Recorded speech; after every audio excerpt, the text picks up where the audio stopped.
Hello, everybody. It's Maikito. For those that don't know, I am currently out of state, out of town. I am visiting some friends and some family, which is why I haven't been posting the last 2 days. But I did find some that I did like. I did a couple more than what I usually would do, just to make up for the last 2 days. There's Copa America as well as the Euros. So I went through, found some that I did like. Again, like always, I'm not going to try to force anything or anything like that. But there were some I did like, so I'll get into that. My first play is Willie Orban, higher than 58.5 passes, playing for Hungary, going up against Scotland. I would play this up to probably around 62.5, honestly. The first game that they played Switzerland, where they had 50% of the ball, and he had 57, and he went just under. But against Scotland, I expect them to get more possession of the ball, and the reason for that is because Scotland, all they need is a draw, and they qualify, or at least they get third place, which is what they need to go into the next round. Realistically, they need to beat Hungary by like 3 goals if they even want a chance to get second place, which is not going to happen. So Scotland will very likely be more defensive, which means more possession of the ball for Hungary, which is better for us, obviously, because Willie Orban will have more opportunities to pass the ball. And if you look at past games that they've played, where he's been playing at the center of the field, he 59% possession of the ball against Israel, he has 77. 56% of the ball against Ireland, had 91, and 46% against Serbia, and still went over and has 63. And we just need him to get 59. I just feel like these last 2 games are not a good representation of how Hungary like to play. And against Scotland, who are going to be playing defensive and they can have more control of the ball, I think he'll definitely have those chances. And Hungary, usually they're more patient with the ball when they come to attack. They like to play around the back and like teams to press them. And Scotland, if they would try to get that win, they'll press them, and Hungary can take advantage of that and then try to go on and score. But Willie will have a lot of opportunities to pass the ball around. They'll have more possession of the ball. Like I mentioned before, I would take this up to around 62.5. I like Willie Orban to go higher than 58.5 passes. My next play is actually his teammate, is Dominique Slobos to go higher than 2 shots. First of all, I think you're getting good value at 2. This is where his line is usually at. And they're going to be much more aggressive. In the first game, they were testing the waters and they lost and he went under. But in the second game, where they had to be more aggressive against Germany, who's a good defensive team, he went over this mark and had 3. We need him to take at least 2 just to push, which I think, like I said, is good value to get it at 2.0. And I expect the same thing next game, for him to be aggressive and be playing more up the field instead of being a playmaker. It's a must-win game for them. If they tie, they are out. They need to win this game. A draw or a loss, it just means they're out of the tournament. So it's a must-win game for them. They're going to be aggressive.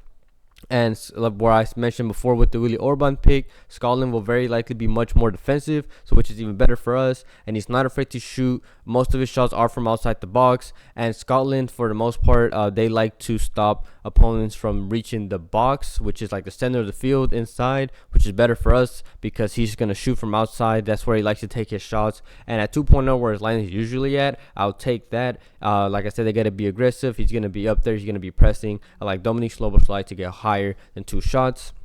My next pick, I took him in the last video, before when they played. I'm taking him again. It's Florian Wirtz, higher than 1.5 shots, playing for Germany against Switzerland. First of all, his first 2 lines were at 2. Now he's at 1.5. Better for us. I'll take the chance. I think you're getting good value for this. And Switzerland would benefit from a draw. If they can just tie Germany, they themselves go through automatically. So I don't think they're going to be trying to press too much going for the win, because they realistically probably won't beat Germany. And even if they do try to press Germany, and the chances that they do get is better for us because Germany can hit them on the counterattack. And Florian Wirtz are going to be one of the players up there on the counter, trying to hit Switzerland on the counterattack. And they can also Switzerland, when they defend, there are times where they try to press and take the ball away. And again, Germany are going to be good at controlling the ball. Keep in mind, Germany is the only team that has home advantage because the tournament is held in Germany. So Florian Wirtz is going to be on the wing. He'll cut inside. He'll take shots. We just need to take 2 shots when his line is usually at 2. He went over 1 game, went under 1 game. And I'm going to take my chances here. They got to secure that first place spot. And he's going to be an integral part to that. He's been integral to this Germany side on the attack. So like Florian Wirtz to go higher than 1.5 shots. And then my next two picks are for the Copa America. When it comes to underdog, at least those would be under the soccer tab instead of the FIFA tab. For those wondering, my first one is Weston McKennie to go higher than 2 shots assisted, playing for the U.S. going up against Bolivia. USA will take a lot of shots against Bolivia.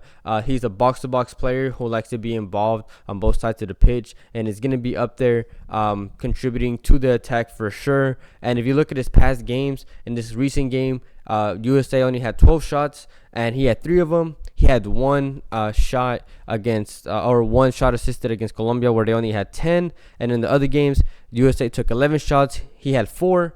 He had 25. USA had 25 shots against Jamaica, and he had 4 of them. And then against Trinidad, he had 5, where the USA took 26. And even against Germany, where they only took 6 shots the whole game, he had 2. So it goes to show you that for the most part, he is very involved in the United States attack. And this is where his line would usually be against any other team. And going up against a weak Bolivia side, who is going to be probably just trying to defend and hope that they can scrape a draw against the U.S. team who has a good attack. He has good players he can pass to that will shoot, such as Pulisic, Pepe. They have Timothy Weah, they have Giovanni Reina, and he's going to be up there involved in the attack. And against a weak Bolivia side, I think this is an absolute steal. I like Weston McKennie to go higher than 2 shots assisted. And for my final pick, it is Darwin Nunes to go higher than 3.5 shots, playing for Uruguay going up against Panama. And Panama is another team like Bolivia who is also very weak defensively. And the last time Panama played a big team, even close to Uruguay, they played Argentina, and Argentina had 26 shots. And if Uruguay can even get 20 shots, Darwin Nunes definitely gets those 4 shots. You can also take a look at his 0.5 goals for him to score, or his 1.5 shots on target. The reason why I'm not taking it is just because Panama is going to be very defensive, so they have a good chance of just blocking a lot of his shots. So I just like taking him at 3.5. This is what his line will usually be at against any other team, and now they're playing an even weaker team where Uruguay is going to be playing very well against. And he just came off a game where he had a hat trick against Mexico, and he had 4 shots, and now he's going against an even weaker defense in Panama. And I like the value that you're getting here. He'll take long shots, he'll take headers, he'll take any opportunity that's given to him. They give him space, and he's going to shoot, and he's going to have good teammates that he'll get good service from, such as Palestri, a young player playing for Granada in the Spain in the Spain division. And they have De La Cruz, who is an underrated player for Uruguay. He is a good dribbler, and he's a good playmaker as well. And they also have Valverde, who is a great box-to-box player who likes to get involved in the attack as well. So he's going to be getting good service from good players against a weak Panama defense, which in the line that is his line's usually at. I'll take that. I like Darwin Nunes to go higher than 3.5 shots. When it comes to money lines, I didn't pick any from the Euros just because I'm not sure if Germany can win against Switzerland. There's a good chance I feel like that game could be a draw. And when it comes to the Hungary-Scotland game, again, it's one of those where it could go either way. It's very, very 50-50. If I did have to choose a prop for that one, you could go Hungary, be the first to score if you want to take that. But that's just a lean. Both of my money lines are from the Copa America, and the first one is Uruguay -1.5 against Panama. Like I mentioned earlier, Panama have a weak defense, and not only that, they have a weak offense. There's a good chance they don't even score against them. They have strong defense with Oliveira from Napoli, Araujo from Barcelona, and they have their keeper Richer, who is actually a pretty good keeper as well. And then they also have a strong midfield with Ugarte and Valverde, who are good defensively. And they beat Argentina 2-0 in their last 5 games. They beat Argentina 2-0. They beat Bolivia 3-0, and they beat Mexico recently 4-0. So I definitely have the capabilities of scoring and defending. And against Panama, again, a weak defense. I like this. And they have Darwin Nunes, who's a good finisher, at least for his country when he's consistent and stuff like that. So I think this is going to be an easy game for Uruguay, and for them to win is going to be easy. You can get good value by taking them to win by 2. Like I said, and the Uruguay beat Mexico 3-0, and Panama lost to Mexico 3-0. So it goes to show you that Panama are teams that they lose to. Uruguay are doing really good against. So I think you're getting good value here. I like Uruguay -1.5. And for my last play in the USA game, I have Christian Pulisic to be an anytime scorer, so that he score anytime in the game against Bolivia. And I think you're getting good value here. If you look at other lines, you're getting less money for what you're getting at here on Fliff. And the reason I usually don't take anytime scorers, but I actually do like this one because he is definitely the US's best player. This is his best season he's had so far, especially for club and country. And he's a winger who likes to cut inside, he likes to shoot, or even be on the side of the box, be there for a crossing and easy tapping that he can get. And he's going to be getting passes from Timothy Weah, who's a good passer and a good crosser. So he's going to get good opportunities. And he just came off a game where he scored against Brazil, a really tough defense. And now he's playing against Bolivia, which is the complete opposite. And this is at plus money, so you get good value, like I said, that for him to score. And in the season, in the Serie A for his club, he had 12 goals from 32 starts, so scoring about every 3 games. But you got to keep in mind that's in a tough league, and he's had 12 goals from 31 shots on target, so he's a pretty clinical finisher for the most part. And now against a weak Bolivia side, I think you're getting good value by taking Christian Pulisic to be an anytime scorer.